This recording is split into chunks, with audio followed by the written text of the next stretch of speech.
My sister announced her pregnancy with my husband at my birthday dinner, expecting me to collapse. Instead, I raised a toast. I revealed the results of the fertility test he took last month, and suddenly, everyone knew.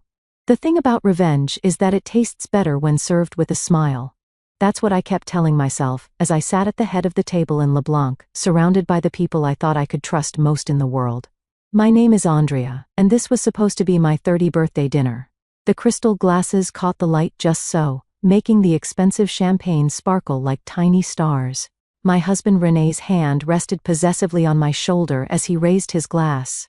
"To my beautiful wife," he said, his voice carrying that hint of charm that once made me weak in the knees. "Happy birthday, darling." My sister Rose shifted in her seat, her perfectly manicured fingers fidgeting with her water glass. She hadn't touched her champagne, which should have been my first clue if I hadn't already known what was coming. Actually, Rose interrupted just as everyone was about to drink. "I have an announcement to make." My mother Linda beamed, already knowing. Of course, she knew. She always knew everything about Rose first. "I'm pregnant." Rose's voice rang out across the private dining room. The silence that followed lasted exactly 2 seconds before she added the punchline. "And René's the father." I felt René's hand tighten on my shoulder, not in guilt, but in preparation for my reaction. They all expected hysteria, tears, maybe even a scene. The restaurant staff hovered nervously at the edges of the room. I took a slow sip of my champagne. "That's interesting," I said, my voice steady. "Very interesting indeed." "Andrea," my mother started, her tone already taking that scolding edge she'd perfected over the years. "Don't make a scene." I smiled, reaching for my purse. "Oh, I wouldn't dream of it, Mother. In fact, I have my own announcement to make." I pulled out a cream-colored envelope. "You see, I've been wondering why René and I couldn't conceive for the past 3 years. Rose's triumphant smile faltered slightly. René's hand left my shoulder. "Andrea, this isn't the time," he said quietly, warning in his voice. "Actually, it's the perfect time." I unfolded the medical report with careful precision, because according to Dr. Matthews at the fertility clinic, my dear husband has what they call azoospermia. 0 sperm count. I looked directly at Rose. In layman's terms, he's completely infertile. The sound of Mary's fork clattering against her plate echoed through the room. Rose's face drained of color so quickly, I thought she might faint. That's impossible," she stammered. "The test must be wrong." "That's what I thought too," I said, pulling out a second envelope. So I had him tested again. Different clinic, different doctor, same result. I smiled at René, who had gone completely still beside me. "Would you like to see the dates, darling? Both tests were from last month." "You had me tested without my knowledge?" René's voice shook with anger. "Oh, like you've been so honest with me?" I turned to face him fully. 3 years of trying. 3 years of you telling me maybe I was the problem. 3 years of watching you comfort my sister through her visits while I cried myself to sleep. Linda stood up abruptly. "This is absolutely inappropriate." "No, Mother. What's inappropriate is your precious Rose fucking my husband, and then trying to pass off someone else's baby as his." I stood up, gathering my purse. "So here's what's going to happen. I'm going to walk out of here with my dignity intact. And you too," I look between Rose and René, "can figure out how to explain to everyone why you lied. That test." René grabbed my arm as I turned to leave. "It was wrong, wasn't it?" I leaned in close enough to smell his cologne, the same cologne I'd smelled on Rose's jacket last month. "Oh no, darling." I double-checked. Twice. I pulled my arm free, and I have so much more proof where that came from. As I walked toward the door, Rose's voice cracked behind me. "Andrea, wait. I can explain." I paused at the doorway, turning back one last time. "Save your explanation for your baby's real father, Rose. I'm sure he'd love to hear it." The last thing I saw as I left was Mary pulling out her phone. No doubt already dialing everyone in her considerable social network. By morning, everyone would know, and that was exactly what I wanted. Because revenge isn't just about exposing lies. It's about watching them scramble to piece together a truth they can't possibly explain. And I was just getting started. 6 weeks earlier, I was sitting in my home office when the first real evidence landed in my lap. Not the subtle signs I'd been ignoring, the lingering hugs, the inside jokes, the way Rose's visits always coincided with Renee's work-from-home days. No. This was an actual email accidentally left open on our shared iPad. "We need to be more careful," Rose had written. "A is getting suspicious." I stared at those words until they burned into my retinas. A, not Andrea, not sister, just A, like I was some obstacle to be managed. The next morning, I called Angela. "I need you to meet me for coffee," I said, "and I need you to not ask questions until we're face to face." 20 minutes later, we sat in a corner booth at Cafe Luna away from prying ears. "Show me again," Angela said, squinting at the email on my phone. This could mean anything, right? Look at the timestamp. 11:47 p.m. Why is my sister emailing my husband at midnight? Angela's face hardened. "What are you gonna do?" "First, I'm going to visit Dr. Matthews." I stirred my untouched coffee. Remember how Renee insisted on handling all the fertility appointments? How he always came back with vague explanations about keeping trying? You think he was lying about the results? I think I'm done letting other people tell me what's true. Dr. Matthews' office was exactly as I remembered, sterile, professional, with that faint smell of antiseptic that all medical offices share. The receptionist recognized me immediately. "Mrs. Jensen, we haven't seen you in months. I need copies of all our test results," I said. "Everything you have on file for both me and my husband." She hesitated. "Usually, Mr. Jensen handles all the paperwork." "I'm aware. But as his wife and patient, I have a legal right to access our medical records." I smiled, channeling Rose's sweet manipulation tactics. Unless there's some reason I shouldn't see them 15 minutes later, I sat in my car, hands shaking as I read through the files. My results were normal, had always been normal. But Renee's, there were no results, no tests, nothing. He never took them, I told Angela later that day. 3 years of trying, and he never once got tested. "That bastard," Angela whispered. "But why?" "Control," I said simply.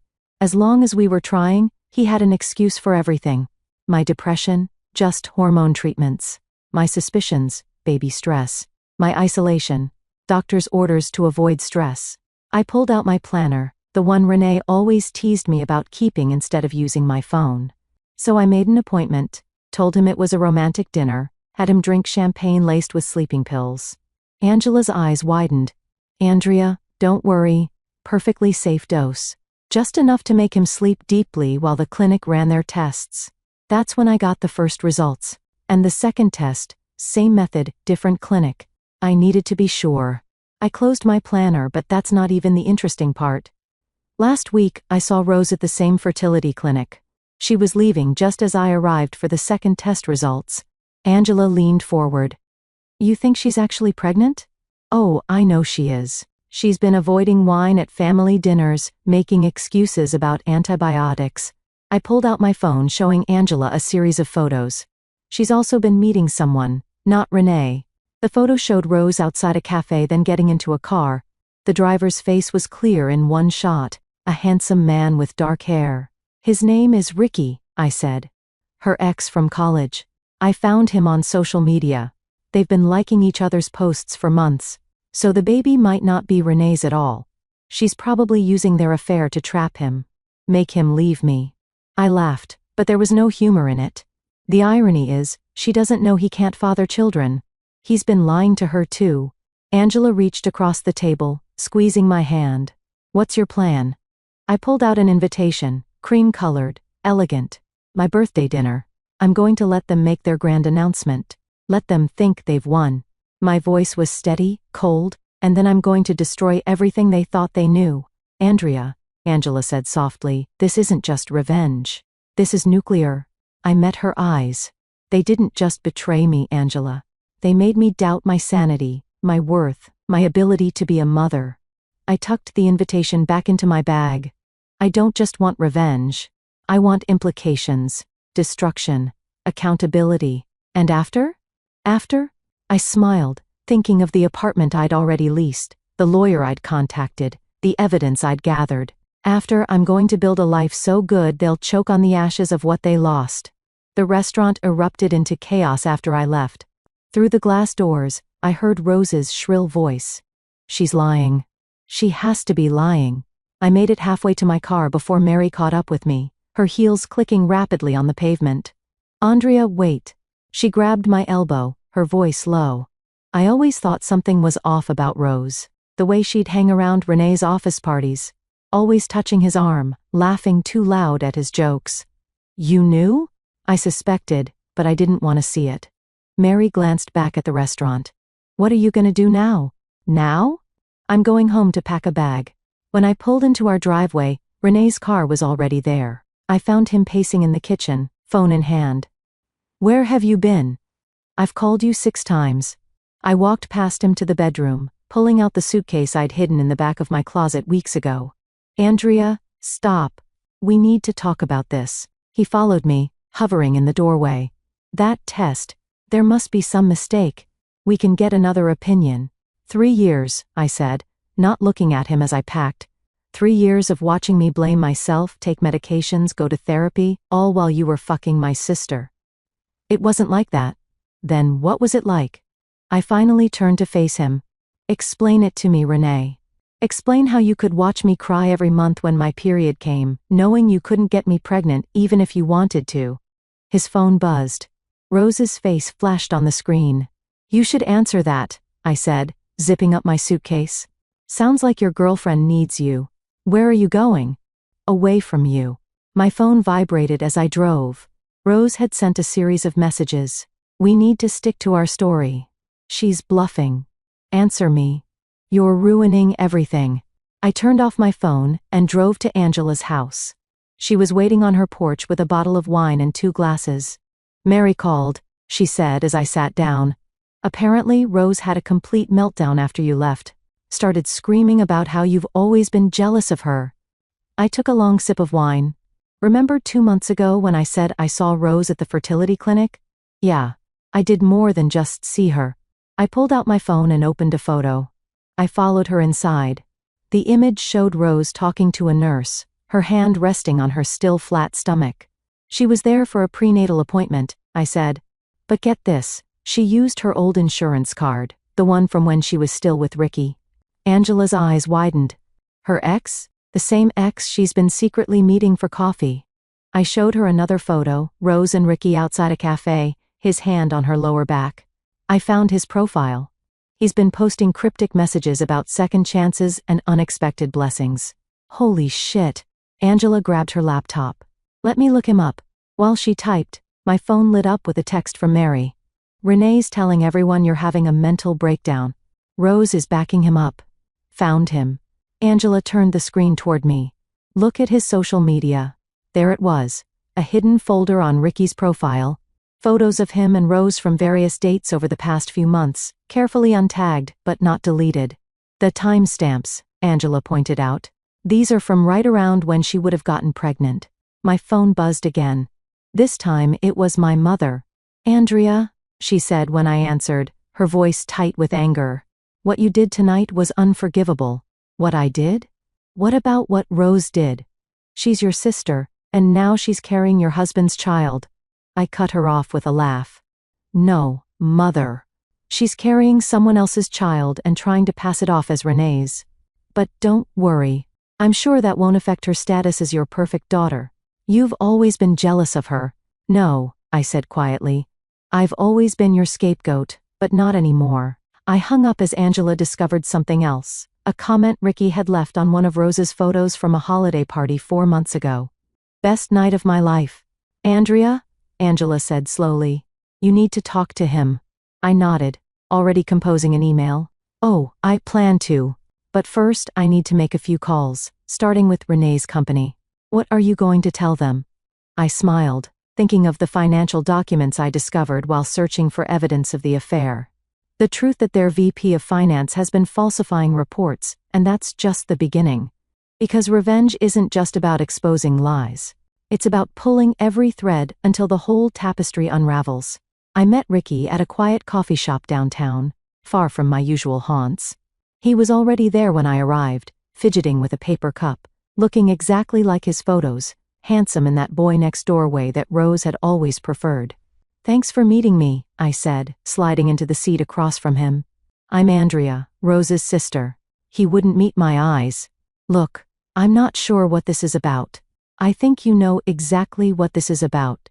I placed my phone on the table, screen up, showing a photo of him and Rose outside the fertility clinic. 4 months ago, holiday party at the Grand? Ring any bells? His face paled. She said she was single. Of course, she did. I took a sip of my coffee. She's pregnant, Ricky, and she's trying to pass it off as my husband's baby. He knocked over his cup, coffee spilling across the table. She's what? Pregnant. About 4 months along, I'd say. Interesting timing. Wouldn't you agree? Ricky grabbed napkins, mopping up the spill with shaking hands. We used protection. She said she was on birth control. Rose has always been creative with the truth. I pulled out a document. I need you to sign this. What is it? Consent for a paternity test, just in case. He stared at the paper for a long moment.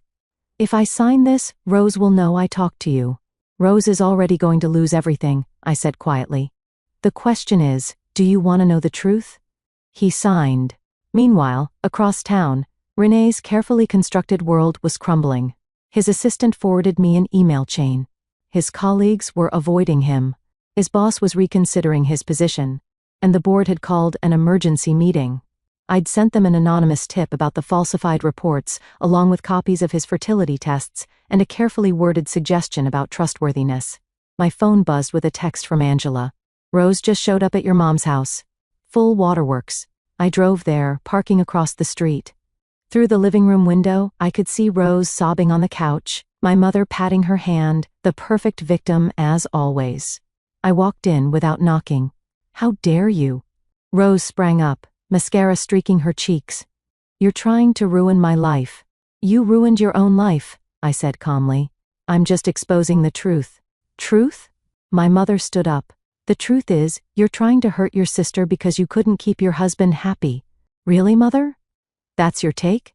That I somehow forced Rose to sleep with my husband? You were always so cold, Linda spat. So focused on your career. What did you expect? I laughed. The sound sharp and bitter. I expected my sister not to be a whore. I expected my husband not to be a liar. I expected my mother to have a spine. Get out! Rose screamed. Get out of my house. Your house? I raised an eyebrow. You mean the house Renee bought for Mom using money he embezzled from his company? That house. The color drained from both their faces. What are you talking about? Linda whispered. Oh, you didn't know. Renee's been cooking the books for years, using company money to fund his little projects, including this house. I smiled. The board is meeting right now to discuss it. My phone pinged. An email from the testing facility. Paternity result, match confirmed. Ricky Bowen. Perfect timing, I said, opening the attachment. Would you like to know who really got you pregnant, Rose? She lunged for my phone, but I held it out of reach. Don't worry. Everyone will know soon enough. I'm sure Ricky will be thrilled to hear he's going to be a father. You bitch. Rose swung at me, but I stepped back. You're lying. Like you lied about the baby being Renee's? Like you lied about being on birth control with Ricky?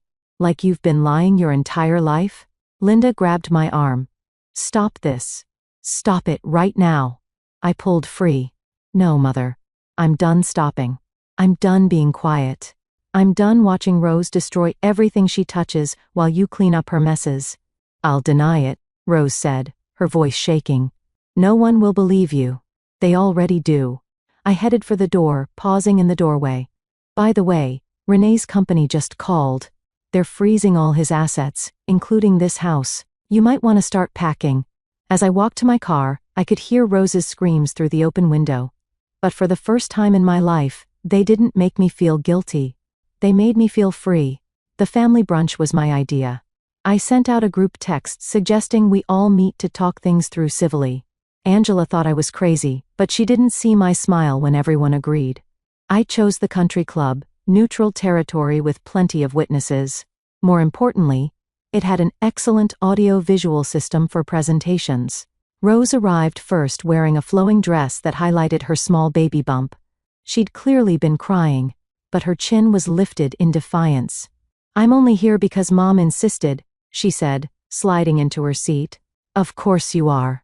I smiled watching the others file in. My mother, Mary, Renee, even a few extended family members who'd heard about the drama. Andrea, Renee started, can we talk privately first? Oh, no, darling. Everything I have to say, I'll say in front of everyone. Once everyone was seated, I stood up, smoothing my dress. I want to apologize for my behavior at my birthday dinner. Rose's face lit up with vindication. My mother nodded approvingly. I shouldn't have exposed your lies so abruptly, I continued. I should have been more thorough. Before anyone could respond, I pulled out a remote and clicked it. The club's large TV screen flickered to life. What is this? Rose demanded. This, I said, is the paternity test results I received yesterday. The document appeared on screen highlighting the match between Ricky and Rose's unborn child. Congratulations, sister. Ricky's going to be a daddy. The room erupted. Rose jumped up, knocking over her water glass. You can't do this. I already did. I clicked again. Photos of Rose and Ricky appeared. Their secret meetings, the fertility clinic visits, the holiday party. You remember Ricky, don't you, Renee? Rose's ex who she was sleeping with while trying to trap you. Renee stood up so fast his chair fell backward. You told me he was out of the picture. She tells everyone what they want to hear, I said calmly. Just like you told me I was the reason we couldn't have children. Andrea, stop this immediately. My mother's voice shook with rage. Why? Because it's embarrassing? Because it ruins your perfect image of your perfect daughter? I clicked again. Bank statements appeared on screen. Speaking of ruined images, let's talk about how Renee paid for your house, Mother. Linda went pale. What? Company funds, I explained. Embezzled, of course, along with the money he's been funneling to Rose for her pregnancy needs. Though I suppose sleeping with 2 men at once can get expensive. Rose lunged at me, but Mary caught her arm. Don't, Mary warned. You've done enough damage. Me? Rose screamed. She's the one destroying everything. No, Rose. You destroyed everything the moment you thought you could take what was mine. I turned to Renee. By the way, your company's legal team wants to meet with me tomorrow. Something about being a material witness? Renee sank into his chair, head in his hands. His carefully constructed world was crashing down around him. You've lost your mind, my mother said, but her voice wavered. Actually, I finally found it. I clicked one last time. A video began playing. Rose and Renee in his office, planning how to tell me about the pregnancy, planning how to break me. How did you get that?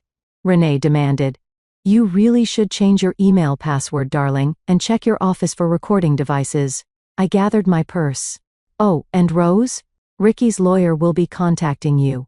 Something about fraud and emotional damages. I'll deny everything, she hissed. With what proof? The paternity test is legally binding. The financial records are clear. The video speaks for itself. I smiled. But please, try to deny it. I'm sure the media would love to hear your side. The media? Rose's voice cracked. Did I forget to mention? Mary's been live streaming this whole conversation to her social media. Say hi to your followers, Rose. Mary held up her phone, still recording. Rose's face crumpled as she saw the comments flooding in. You thought you loved center stage, I said softly. How's the spotlight feeling now? My phone buzzed. Renee's company calling again. I answered on speaker. Mrs. Jensen, this is Howard from legal. We need to discuss some irregularities in your husband's financial documentation. Of course, I said, watching Renee's face drain of color. I'll bring everything I have to our meeting tomorrow. I hung up and faced my shattered family one last time. I'd love to stay and chat, but I have a meeting with my lawyer. Divorce papers don't file themselves. As I walked out, I heard Rose collapse into sobs, my mother's frantic attempts to comfort her, and Mary's quiet voice still narrating to her followers. But I didn't look back. I didn't need to. The truth was finally out, and it was more devastating than any lie they could have told. My mother showed up at my temporary apartment the next day, uninvited and unannounced. She looked older than I'd ever seen her, the weight of scandal aging her overnight. We need to talk about what you've done, she said, pushing past me into the living room. What I've done? I closed the door quietly. Not what Rose did? Not what Renee did?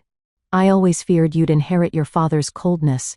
She sat down, smoothing her skirt with trembling hands. This calculated revenge, it's exactly what he would have done. Don't you dare compare me to him. I remained standing. He abandoned us. I'm protecting myself. By destroying your sister's life, your husband's career, they destroyed themselves. I just exposed the truth. My phone buzzed, Angela texting that she'd found something else. Before I could read it, my mother spoke again. Rose is devastated. She can barely eat, barely sleep. Like I did for 3 years, I cut her off while she was sleeping with my husband, while you were helping her hide it. Linda's face went white. I never save it. Mary told me everything. The girls' lunches where you helped Rose plan how to tell me, the money you helped her hide. I pulled out my phone, showing her the transfer records. Did you think I wouldn't find out? I was trying to protect the family. No. You were protecting Rose, like always. I sat across from her. Tell me something, Mother. When did you stop loving me? Don't be dramatic. Was it when Dad left? When I refused to play the perfect daughter role? Or was it when I started succeeding without your help? The silence stretched between us until Angela burst through the door waving papers. Andrea, you need to see this. Oh, she stopped short at the sight of my mother. Sorry. I didn't know. It's fine, I said. What did you find? Angela glanced at Linda before continuing. Renee took out a loan in your name. $50,000 transferred to Rose's account 3 months ago. My mother's sharp intake of breath confirmed what I'd suspected. You knew about this too, didn't you? Rose needed help, Linda whispered. The fertility treatments, the prenatal care, the fertility treatments she didn't need because she was already pregnant by someone else. I laughed bitterly. Or the prenatal care she charged to Ricky's insurance? Angela handed me the loan documents. There's more. The bank is investigating fraud. They froze in all joint accounts. Good. I turned to my mother. You should probably warn Rose. Her credit cards might stop working soon. Linda stood up, swaying slightly. You're going to regret this vindictiveness. No, Mother. I regret the years I spent trying to please you. I regret believing Rose could change. I regret trusting Renee. I opened the door, but this I'll never regret.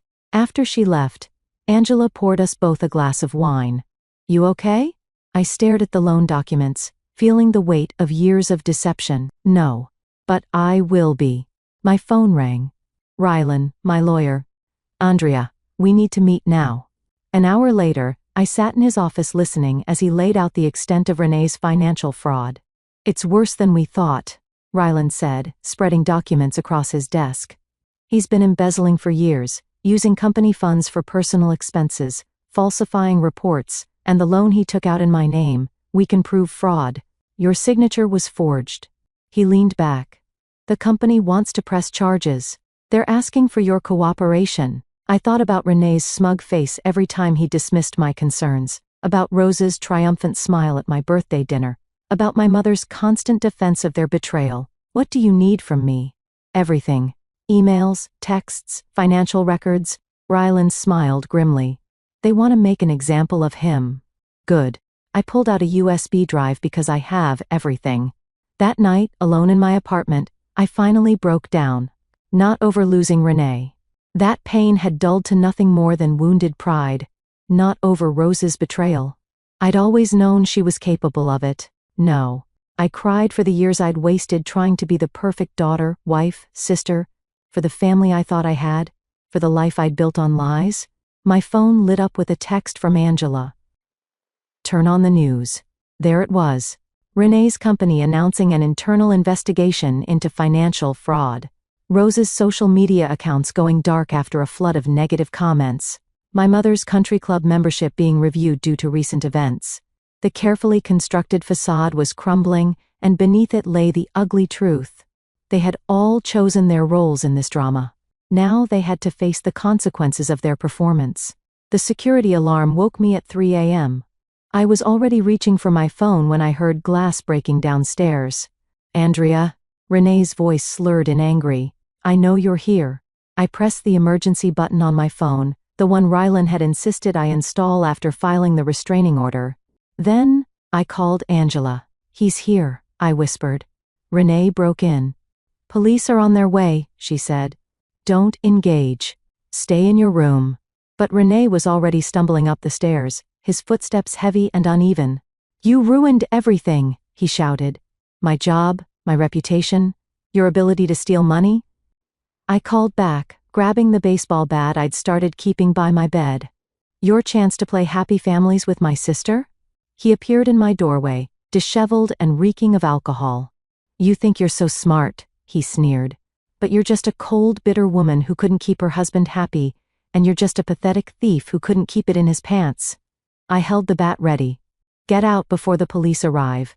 He lunged forward, but years of drunken behavior had slowed his reflexes. I dodged easily, bringing the bat down on his knee.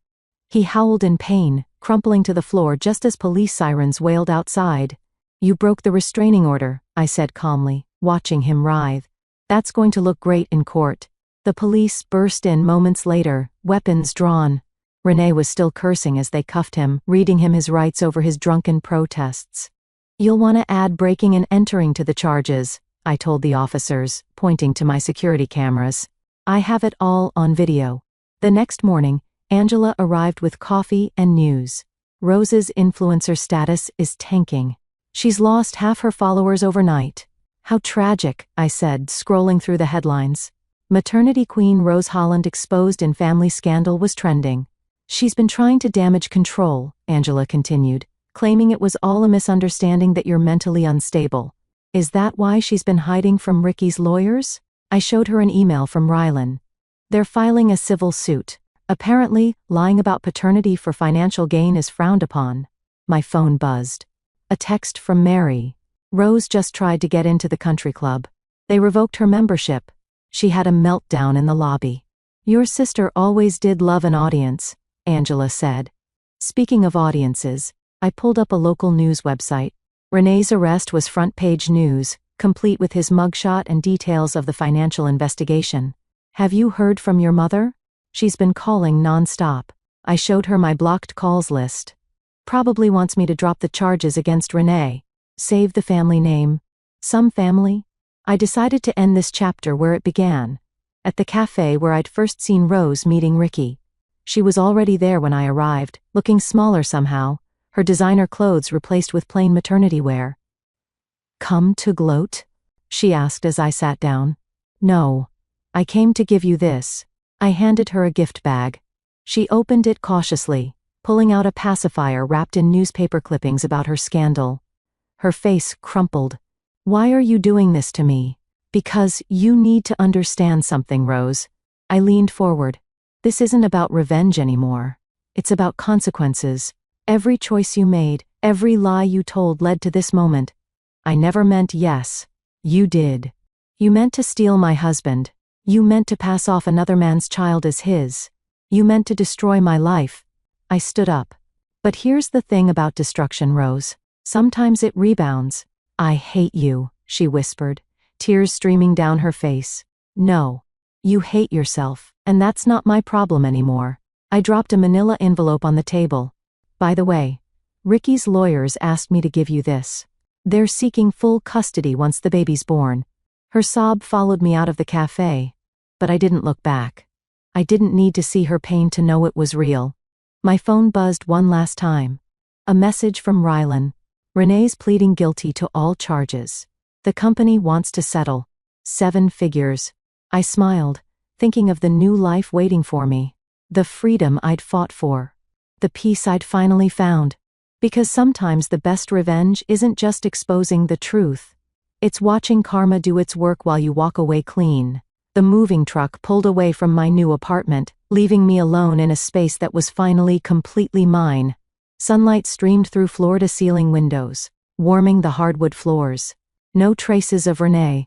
No echoes of Rose. Just peace. My phone buzzed. Angela arriving with housewarming wine. This place is gorgeous, she said, taking in the view of the city. How does it feel? Like freedom. I uncorked the bottle. Did you see the news about Renee's sentencing? 8 years seems light considering what he stole. The money wasn't the point. I handed her a glass. It was the lies, the manipulation, the way he made me doubt myself for years. Speaking of manipulation, Angela pulled out her phone. Rose had her baby yesterday. I know. Ricky's lawyer called me. I smiled. DNA test was done immediately. He's filing for full custody, given her unstable behavior and history of fraud. Your mother must be thrilled. Wouldn't know. Haven't spoken to her since she tried to bribe me to drop the charges against Renee. I sat on my new couch, running my hand over the soft fabric. She chose her side. Now she can live with it. The doorbell rang. Mary, carrying a plant in a thick envelope. Thought you might want to see this, she said, handing me the envelope. Renee's sister sent it. She found these while cleaning out his office. Inside were photos. Me and Renee in happier times, family gatherings, holidays. At the bottom was a letter from Rose to Renee dated 3 years ago. She's too focused on her career, too cold. You deserve better. We deserve better. They were planning this for years, I said quietly. And now they have nothing, Mary replied. Renee's in prison. Rose lost her baby to Ricky. Your mother's house is being seized as part of the settlement. Karma's quite the architect, Angela mused. My phone lit up with a text from Rylan. Settlement check cleared. You're officially a very wealthy woman. What will you do with it? Mary asked. Already done. I showed them my laptop screen, a confirmation email for a major donation to a fertility support organization. They help women who've been manipulated or abused during fertility struggles. Taking something ugly and making it beautiful, Angela said softly. That's the thing about revenge, I replied. It's not about destroying others.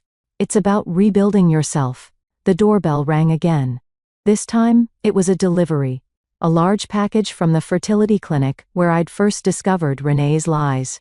Inside was a letter. Dear Miss Jensen, we were moved by your story and your donation. We'd like to offer you our services free of charge whenever you're ready to start your own family on your own terms. Are you going to? Angela asked. Maybe. But not because I need a baby to be complete, not because society expects it, only if and when I choose. I walked to the windows watching the sunset paint the city gold. Behind me, Angela and Mary chatted about dinner plans, their voices warm and genuine. Real friendship, not the fake support my family had offered. My phone buzzed one last time. Rose calling from an unknown number. I declined the call and blocked it. You know what I learned from all this? I said, turning back to my friends. They expected me to collapse, to break down, to need their version of love so badly I'd forgive anything. But you didn't, Angela said. No. Instead, I built myself a balcony to watch them fall. I raised my glass. To karma. To karma, they echoed. Later that night, alone in my new home, I found one last photo at the bottom of the envelope. Me as a child smiling fearlessly at the camera. Before Rose's manipulation, before Renee's lies, before my mother's conditional love, I pinned it to my mirror. A reminder not of what I'd lost, but of what I'd found. My strength, my worth, my voice. Because sometimes the best revenge isn't just watching your enemies fall. It's rising so far above them that they become nothing more than a cautionary tale in your success story. I took one last look at the city lights before closing my curtains. Tomorrow would bring new challenges, new opportunities, new chapters. But tonight, in this space I'd carved out of their destruction, I was finally completely at peace. Not because they'd lost everything, but because I'd found myself. My parents prepared a Thanksgiving feast except for me and my daughter. Shocked, I looked at my mother as she said coldly, "T's table is for family." My sister mocked, "A poor single mother doesn't deserve tis." My daughter saw my nephew's plate and broke into tears. Silently I took her hand and walked out. Late November in the suburbs of St. Paul, Minnesota, where a crisp chill hangs in the air. Along Summit Avenue, the Victorian mansions stood with quiet dignity, as fallen leaves danced in the wind. Among them was the Carters' imposing 2-story home. A brand new Lexus RX sat in the driveway. Elizabeth Morgan stepped out of the car, phone in hand, and called out excitedly, "Mom, I just landed a $1,500, 0,000 property from a new client. Oh, that's wonderful." Patricia Carter welcomed her daughter at the entrance, arms outstretched. Her careful makeup and cashmere sweater from Nordstrom added an air of elegance to her bearing. Meanwhile, that afternoon at the Regent's Hospital Care Facility, Jennifer Wilson was meticulously updating her elderly care records. She'd been the nurse in charge of her parents' medical care for over a decade. Though reserved by nature, her reliable skills and dedication had earned her high respect within the facility. "Thank you for your thorough work as always, Wilson," a senior nurse called out. She smiled in response. "Thank you. That's the end of my shift for today." Back at her apartment near Como Park, her 10-year-old daughter Lily had finished her homework and was waiting. "Mom, look. I tried a new cookie recipe I saw on YouTube." The kitchen counter displayed slightly misshapen but lovingly made chocolate chip cookies. Since losing her father in a car accident 2 years ago, Lily had been trying her best to stay cheerful. She'd been honing her cooking skills by watching cooking shows and helping with simple chores at her grandparents' house. Her pure kindness warmed the hearts of those around her. They looked delicious. Jennifer embraced her daughter. Her annual salary of $65,000 wasn't considered wealthy in this area, but the time spent with her daughter was priceless. Meanwhile, in the Carters' living room, Elizabeth was bragging about her son Tommy's grades. "My boy got another perfect score in math." The 12-year-old nephew was deeply engrossed in his latest iPad, sunk into the sofa.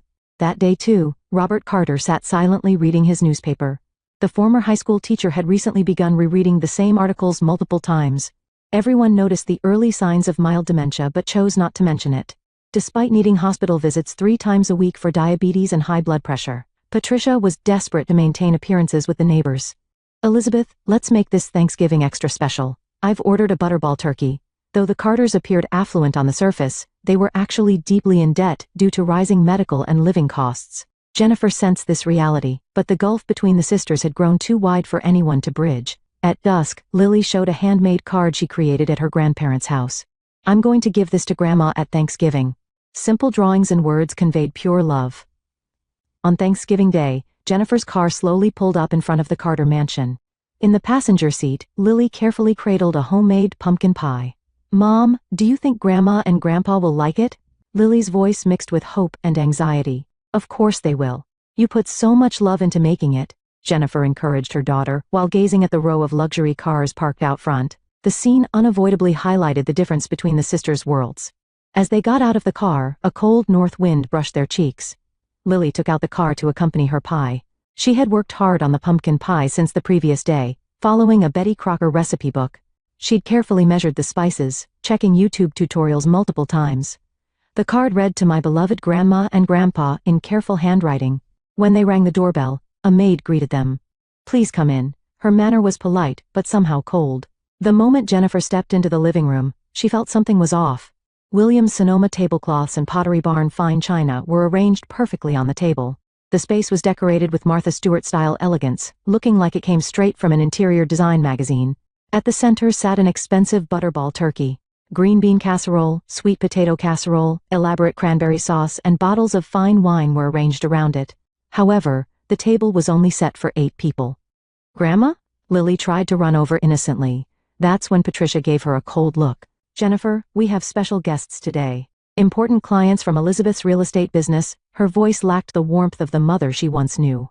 Lily stood holding her homemade pie, anxiously looking at the table. "Grandma, where are our seats?"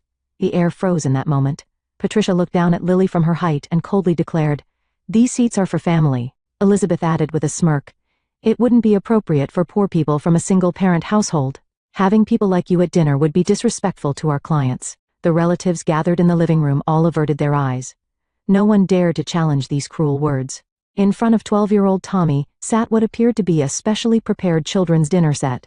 Turkey, gratin, and dessert, all perfectly plated. Seeing this, large tears began to fall from Lily's eyes. "Mom." Her voice trembled. Jennifer quietly took her daughter's hand. "Let's go, Lily." Her voice was surprisingly calm. The homemade pumpkin pie was left on the side table, still warm and fragrant with Lily's dedication. No one tried to stop them from leaving.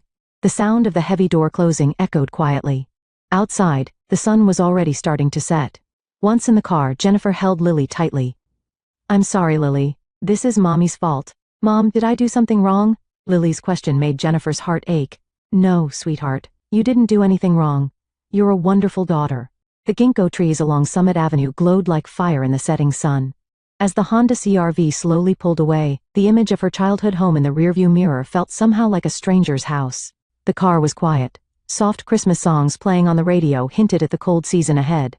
Lily remained silent, staring out the window. Her small profile showed the sadness of a child forced to grow up too soon. By the time they reached their apartment near Como Park, it was already getting dark. While riding the elevator, Jennifer had made up her mind. This would be the moment to end years of patient endurance. Entering the apartment, Lily walked straight to the kitchen in silence. "Mom, can I make cookies?" Her voice showed a brave attempt to distract from her sadness. "Yes, of course. Let's make them together." That night, mother and daughter stood in the kitchen until late. Opening the Betty Crocker recipe book, they tried new cookie recipes together. Their small apartment kitchen was filled with the warmth of the oven and the sweet scent of vanilla. Though not luxurious, it was genuine family time wrapped in real love. A week after Thanksgiving, as Minnesota's winter was about to begin in earnest, Jennifer stared at the missed calls from her mother while walking through the halls of Regions Hospital. Over 10 missed calls. But her finger wouldn't touch the call button. "Miss Wilson, Mrs. Carter's blood sugar levels are at dangerous levels." A colleague handed her an emergency chart. The doctor's report showed that appointments and medication had been neglected.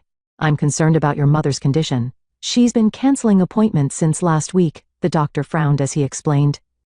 "Her diabetes numbers are very unstable. There's a risk she could need emergency transport this weekend." Hearing these words, Jennifer sighed deeply. All along, it had been her who accompanied her parents to hospital visits and managed their medications. Elizabeth was uncooperative, citing work, and was actually receiving financial support from their parents. Returning to her apartment near Como Park, Lily was practicing cooking in the kitchen. "Mom, look. I found a new Christmas cookies recipe." Her voice was cheerful, but there was a hint of loneliness. After all, she'd suddenly lost her time learning cooking at her grandparents' house. The phone rang. This time it was from her father, Jenny. Her father's voice sounded weaker than usual. "Lately, I am having trouble remembering the names of my medications."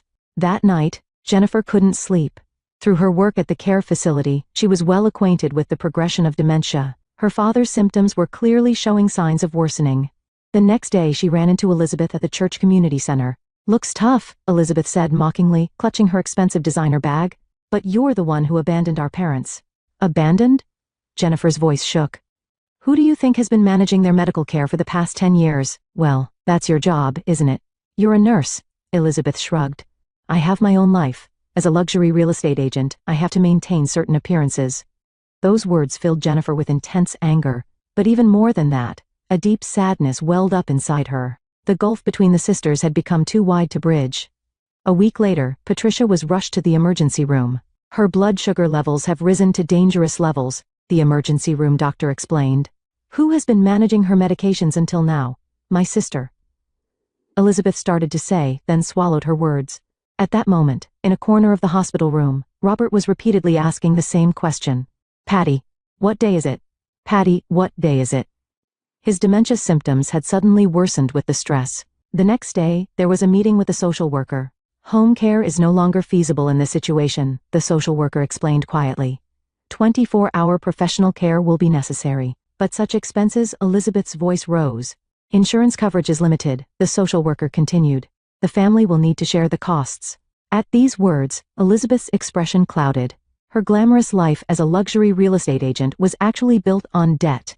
Car loans for expensive vehicles, payments for branded goods, her son's private school tuition. The costs of maintaining appearances had strained their finances. A few days later, the Carters' reputation began to rapidly decline in the church community. Rumors spread quickly. Whispers of the Carters' downfall began to circulate in the upscale Summit Avenue neighborhood. Meanwhile, Lily tried new recipes every day. "Mom, these cookies for Grandpa," she started to say, then stopped herself. Her small hands kneaded the dough a little harder. One day, Jennifer ran into her mother in the hospital hallway.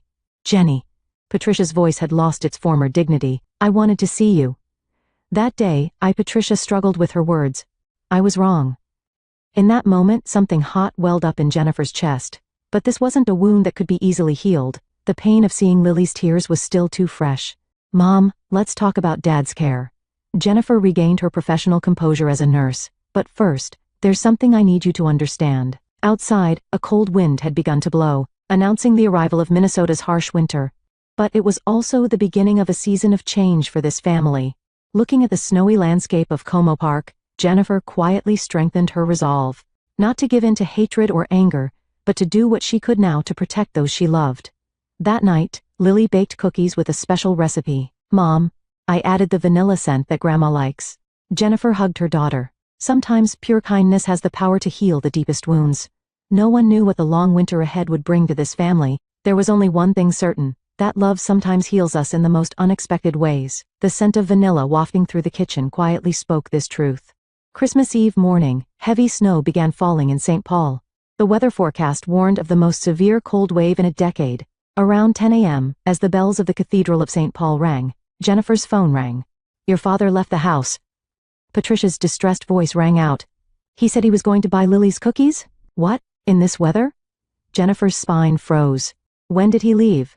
"About 30 minutes ago. I dozed off." Patricia's voice trembled. Then Elizabeth called too. "I've reported it to the police. But they say searching will be difficult in this weather." At their apartment near Como Park, Lily looked anxiously at Jennifer. "Mom, Grandpa, for me." "Don't worry, Lily." Jennifer embraced her daughter while quickly putting on her coat. "Can you stay with Mrs. Johnson next door for a little while?" The Honda CR-V slowly started moving through the blizzard. Visibility was extremely poor, with snow constantly accumulating on the windshield. The sound of wipers desperately clearing snow heightened the tension inside the car. Arriving at Summit Avenue, Patricia was sobbing at the entrance. Elizabeth, wrapped in an expensive coat, was irritably talking on her smartphone with the police. "Target."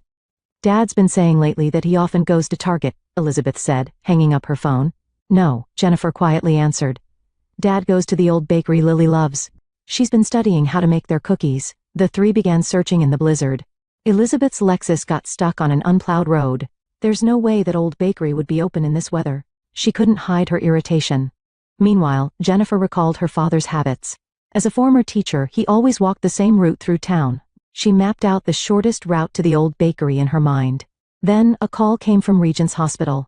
An unidentified elderly man has been brought in by ambulance. Suspected hypothermia. Rushing to the hospital, the emergency room was filled with busy activity. Medical staff hurried back and forth, monitor warning sounds rang out. In the treatment room, Robert lay pale on the bed. In his hands he clutched a frozen box of cookies. His body temperature had dropped to dangerous levels, and his consciousness was hazy. "Lily, cookies," Father repeated in a hoarse voice. In that moment, all the family's accumulated distortions were suddenly exposed. The emergency doctor confronted them with harsh reality. Continuing home care is dangerous. He needs professional 24-hour care. Elizabeth's expression clouded. "But such expenses, my savings," Patricia started to say, then faltered. In fact, her savings were nearly depleted from supporting Elizabeth's family. Jennifer analyzed the situation calmly. Her experience as a nurse was needed now more than ever. Dad's symptoms and Mom's chronic conditions. "We can't handle this with just family anymore. You don't understand anything." Elizabeth raised her voice. "You betrayed the family, even at Thanksgiving." "Betrayed?" Jennifer's voice shook. "For the past 10 years, who do you think has been managing their medical expenses, accompanying them to hospital visits and managing their medications?" That's Elizabeth's voice trailed off. At that moment, the hospital room door opened. Lily entered, holding a box of homemade cookies. Mrs. Johnson next door had brought her, knowing about the emergency. "Grandpa, I made these. I studied the recipe, trying to match the taste of the cookies from that old bakery you liked."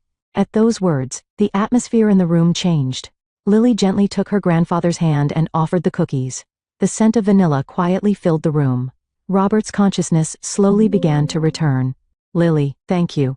His voice was weak but filled with genuine affection. Patricia was quietly crying. "What foolish things we've done." Elizabeth II began crying, not caring that her expensive makeup was running. "We lost sight of what's important because of vanity and pride." Jennifer silently watched her family. Sometimes the deepest crisis teaches us the most important truths. Outside, the snow continued to fall heavily. But inside the room, there was a strange warmth. It was like an invisible light created by pure love. The nurse quietly finished checking vitals and announced, "His condition is stabilizing." Though the life-threatening crisis had passed, this was also a new beginning. Lily spoke gently to her grandfather by the bed. "Grandpa, next time let's make cookies together. I'll teach you." That night, looking at the snowy landscape of Como Park, Jennifer sighed deeply. The path ahead for the family wouldn't be smooth. But today's events marked the beginning of real change. As the next Thanksgiving approached, Patricia stood by the window in her room at Oak Grove Senior Living, located in a quiet residential area about 15 minutes by car from Summit Avenue. The silhouette of the cathedral rose beyond the autumn-colored trees. "Mom, how's your blood sugar today?" Jennifer arrived for her twice-weekly nursing visit. It's completely stable now. Patricia's expression was peaceful. She wasn't wearing her luxury brand sweaters or flashy accessories anymore. Instead, a simple white apron signaled preparation for the upcoming cooking class. "Lily, what are you teaching us today?" Robert called from the living room. His dementia had slowed its progression, and he was spending peaceful days. "Today, we're making Grandma's recipe." Now 11 years old, Lily skillfully began preparations in the kitchen of her grandparents' room. The Sunday cooking class had become a new family tradition. Lily's passion for cooking, which began with studying the old bakery's cookies, had become a healing force for the entire family. The Betty Crocker recipe book was no longer just a guide but a source of inspiration, as she created her own recipes combining techniques found on YouTube. The doorbell rang, and Elizabeth entered with her son Tommy. Gone were the luxury brand bags, replaced by a homemade apron. "Sorry I'm late," she smiled sheepishly. A real estate contract ran long. Elizabeth's life had changed significantly. She'd shifted her focus from luxury properties to general housing transactions, and reformed her show-off lifestyle. She was now properly sharing their parents' care expenses. "Mom, can I help too?" Tommy, now 13, showed interest in cooking for the first time. The nephew, who had been absorbed in his iPad, was now joining in family time. "Of course." Lily smiled kindly at her cousin. "You can be my assistant chef." Watching the family in the kitchen, Jennifer remembered last Christmas Eve. Ironically, that day's crisis had become the catalyst for rebuilding family bonds. Moving to assisted living hadn't been an easy decision. However, the 24-hour professional care and each family member's shared responsibilities had actually fostered genuine connections. "Hey, remember?" Elizabeth suddenly spoke to her sister. "When we were kids, watching Mom cook like this?" "Yes," Jennifer nodded quietly. "But it's different now. Lily's the one teaching us." At those words, tears glistened in Patricia's eyes. The true happiness that had been invisible when she was caught up in appearances and pride was right here. "Here it is, all done." Lily proudly presented a freshly baked apple pie. Though rough around the edges, the handmade pie with its heartfelt care radiated more warmth than any expensive butterball turkey. "Looks delicious." Tommy showed genuine appreciation. Though there were no expensive dishes or tablecloths, the family's expressions around the table were warmer than ever before. "This is what Thanksgiving should be," Patricia whispered. "Yes, Mom," Jennifer gently replied. "This is real family time." Outside, the cold north wind swirled the autumn leaves. But inside, the room was filled with the warmth of the oven and the sweet scent of cinnamon. On the way back to Como Park, Lily asked, "Mom, did we find happiness?" Jennifer met her daughter's eyes in the rearview mirror. "Yes, we did, in the truest sense. Sometimes love guides us in the most unexpected ways. Perhaps it's not about lavish meals or expensive gifts, but rather the truth that an 11-year-old girl's pure heart can teach us." The Honda CR-V slowly drove through the twilight streets. Next week, and the week after, the family cooking classes would continue. Though not flashy, it was the beginning of a new family story, bound together by genuine love.